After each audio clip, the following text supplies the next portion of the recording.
Welcome to Transnational Competition Law course, and dear learner and viewer,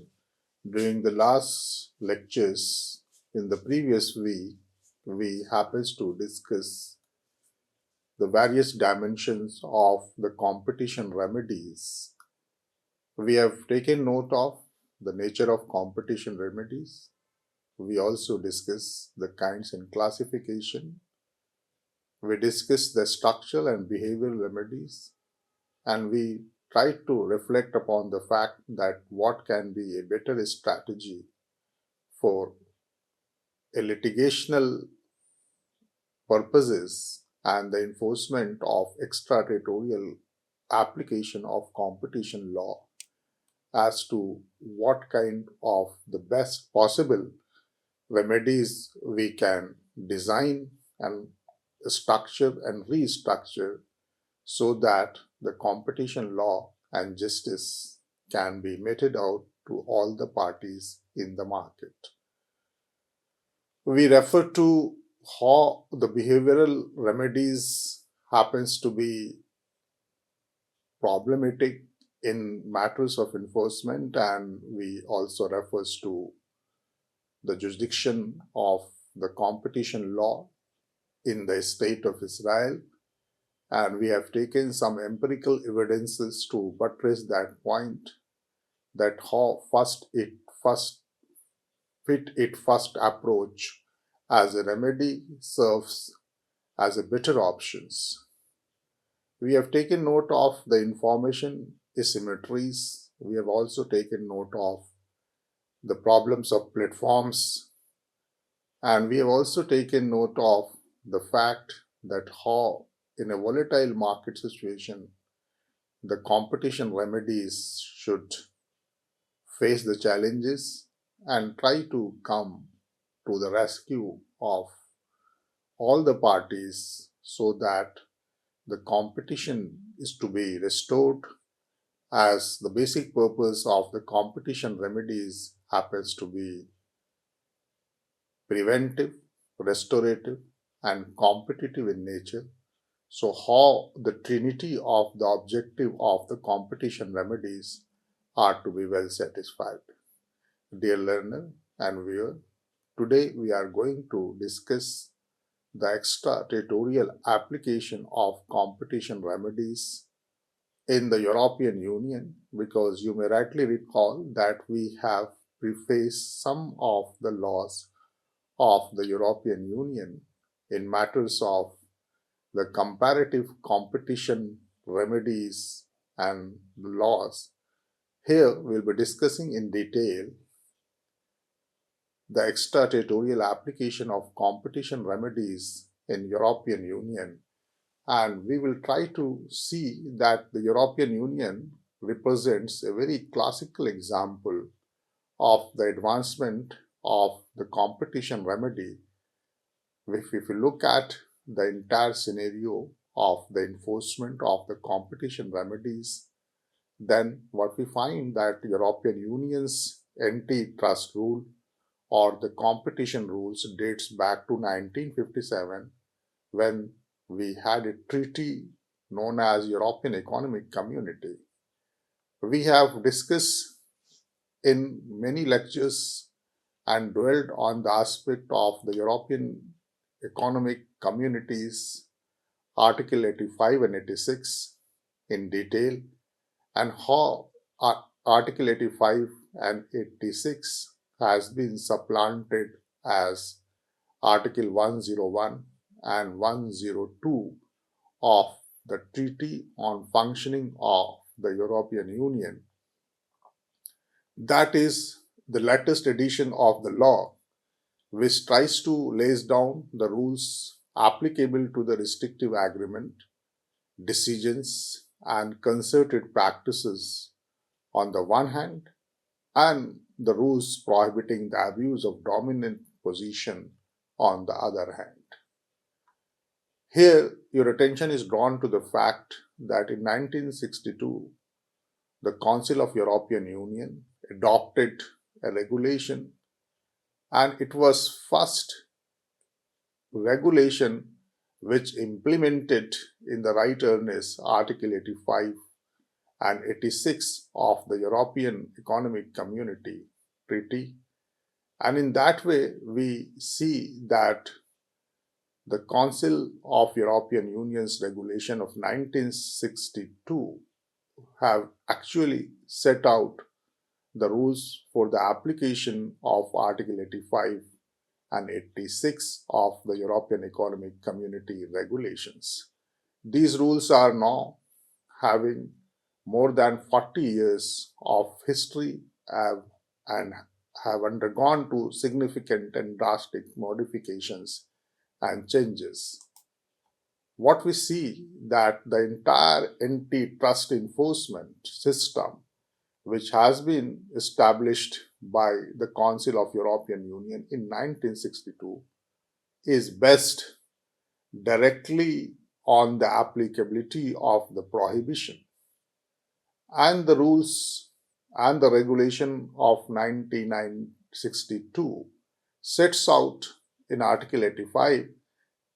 that the prior notification mechanism regarding restrictive agreement and practices could be exempted under para 3 of the same provision. Thus, we see that while the European Commission, national courts, and national competition authorities could all apply uniformly the first paragraph of Article 85 of the European Economic Community in relation to power to apply the third paragraph, as we have mentioned, but it has been exclusively granted to the Commission. In this respect, dear learner and viewer, the regulation, European Economic Communities Regulation of 1962, have in fact established a centralized authorization system for all the restrictive agreement in European Union, and thus we can say that by contrast, the prohibition of the abuse of dominant position has always been enforced in a parallel manner by the Commission's national courts and national authorities. And this is the way that we have to look at classically the extraterritorial application of competition remedies in European Union, where we find that it has put into practice the European Economic Community's Article 85 and 86 and its later incarnation of Article 101 and 102 of the Treaty on the Functioning of the European Union 2010, known shortly as TEFU. A combined reading of Article 85 and 86 of the European Community Treaty and Article 101 and 102 on the Treaty on the Functioning of the European Union 2010, and looking these two articles and these two laws from the point of view of the competition remedies, it becomes essential for us to retrospectively see that how the Council of European Union's Regulation number 17 of 6 February of 1962 have applied these rules, and how during the last 40 or 50 years that the advancement of the competition remedies by the European Commission, national courts, and national competition authorities have put in place a centralized mechanism of advancement of the competition remedies vis-a-vis to curb all restrictive agreement and prohibition of abuse of dominance. Having understood this, the dear learner, we will be having a very cursory glance over the laws of the competition remedies directly from the general laws on the competition and extraterritorial application of the competition law. In that respect, what we see that there are four major enactments and which happens to be promulgated in the European Union and in the United States. And a reading of this law can always be an advantageous proposition in the sense that it clarifies that how the comparative law on the competition remedies happens to set in and advance some kinds of the remedial and restorative measures to curb anti-competitive activities. In that respect, dear learner and viewer, we have to refer to the European Commission's notice on remedies. That is something specific to the competition remedies, which has been passed in 2004. And then in succession to the European Commission notice on remedies 2004, we will also be looking at the European Commission regulation of 2008. And a combined reading in the European jurisdiction of the competition remedies can be culled out of these two laws of 2004 and 2008. That gives the entire picture and that portrays how the competition remedies are to be advanced in European jurisdiction. Besides that, we have two more laws which have of far-reaching implication. The first happens to the Organization of Economic Cooperation and Development Remedies 2011. That also serves as a ready reckoner to see that how precisely the law on the competition remedies are going to be enforced in matters of competition law in general and extraterritorial application of competition law in particular. Along with, we will also have to understand as to what happens to be the US Antitrust Remedies Manual of 2022. That is something important, and we will probably be having a separate lecture on the aspect of extraterritorial application of the competition remedies in United States, as the present lecture has been devoted to the fact that extraterritorial application of competition remedies in European Union. So there we will be having a more healthy and detailed discussion on the US Antitrust Remedies Manual. For our purpose, here it is suffice to say that these four laws, two which belongs to the European Union and the one happens to be belonging to the Organization of Economic Cooperation and Development Competition Remedies, and the fourth happens to be the US Antitrust Remedies Manual 2022. What we see, dear learner and viewers, that a perusal of the laws on competition remedies leads us to the point that these laws and these manuals and these regulations and these guidelines are in the post 2000, and therefore that some kind of a recency is being attached to one remains to 2004, then another happens to 2008, the another happens to 2011, and lastly the US Antitrust Remedies Manual happens to be of 2022. So thereby the contemporary approach to the competition law remedy is something very important, and these laws happens to serve as our understanding to look at the competition remedies with great interest. Having said so, dear learner, we will be moving that as to what the Council, European Council Regulation of 2003 and 2002 talks about in matters of the competition remedy. What the European Council Regulation 2003 and 2 talks about is nothing but it is again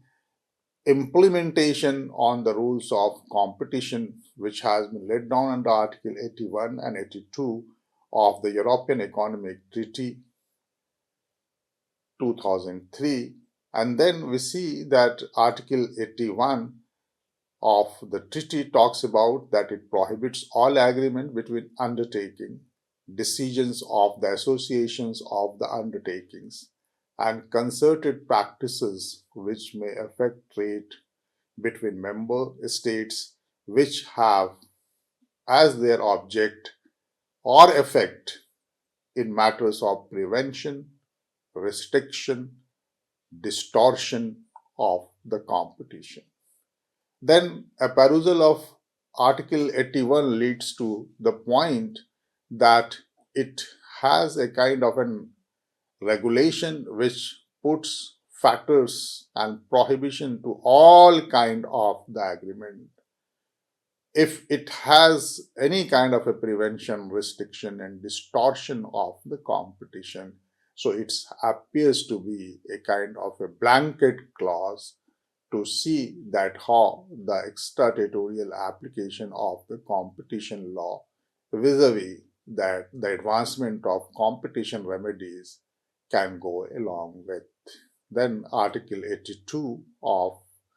the European Economic Treaty 2003 talks about that it prohibits the abuse of dominance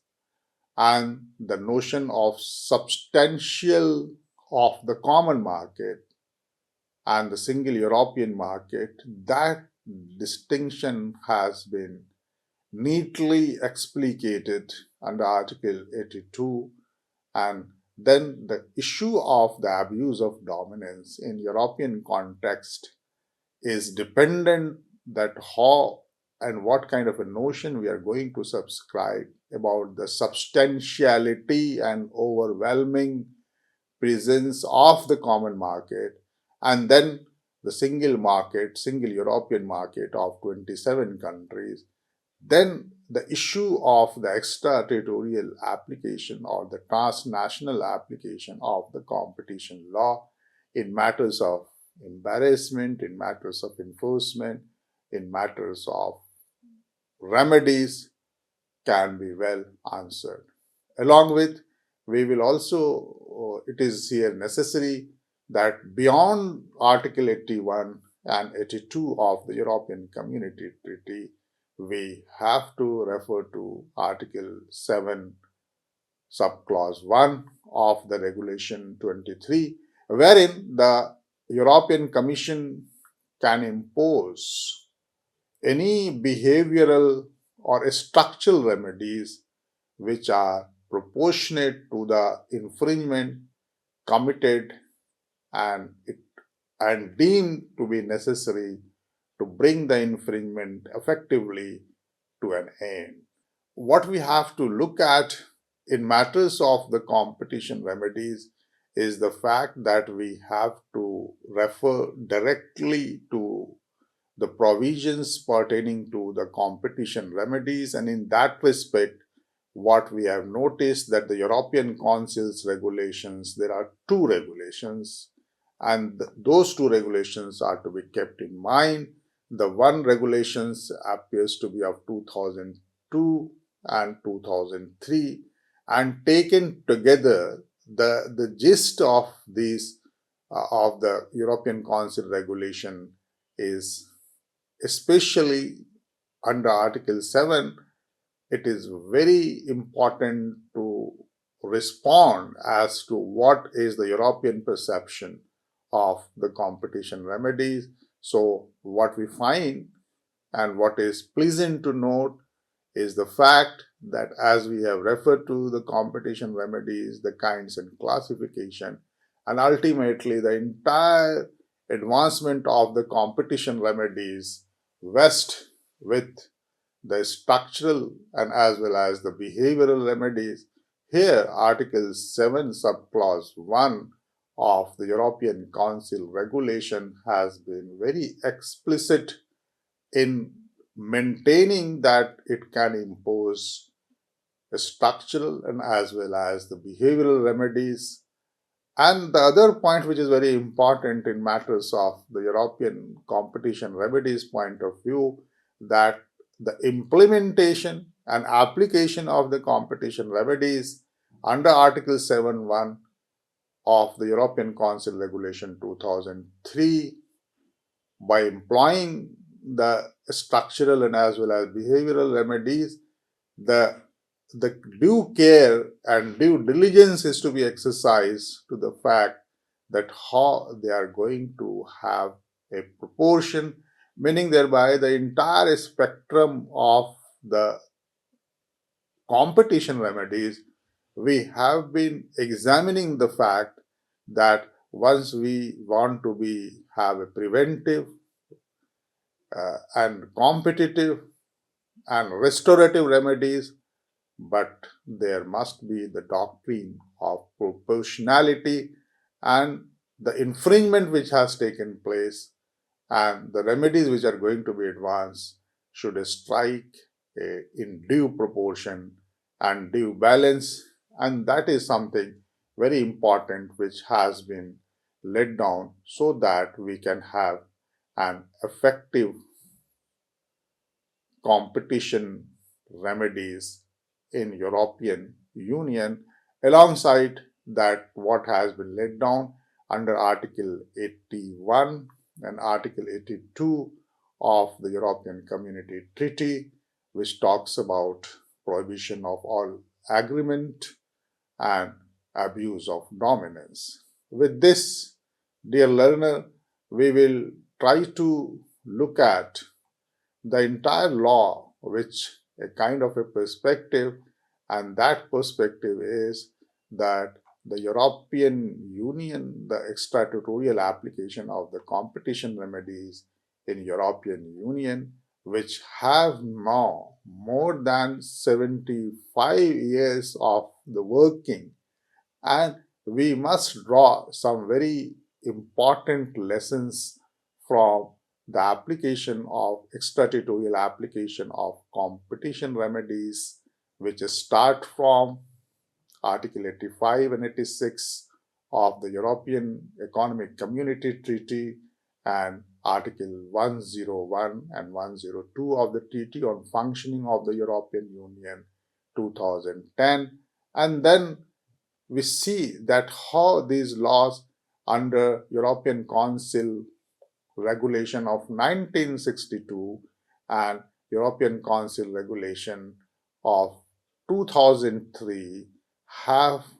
gradually transformed the entire regime of the competition remedies, giving emphasis on the structural and as well as